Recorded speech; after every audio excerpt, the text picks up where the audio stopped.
नामो निशाण पुसून टाकू आम्ही भाजपच्या या महाराष्ट्रातून. आणि आज तर मी तयारीने उभा आहे. तुमची तयारी काय मला कल्पना नाही.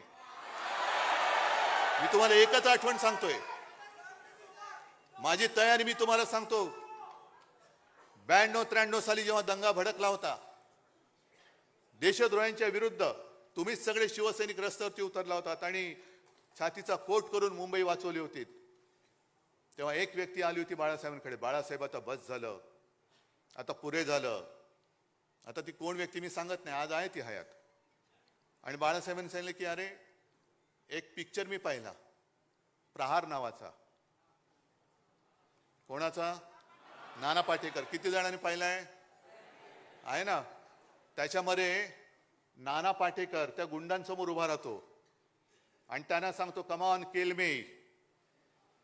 तसं आम्ही या गद्दारांच्या समोर उभा आहे आणि सांगतोय त्यांना आम्ही कम ऑन किल मी. असेल हिंमत तर या अंगावर.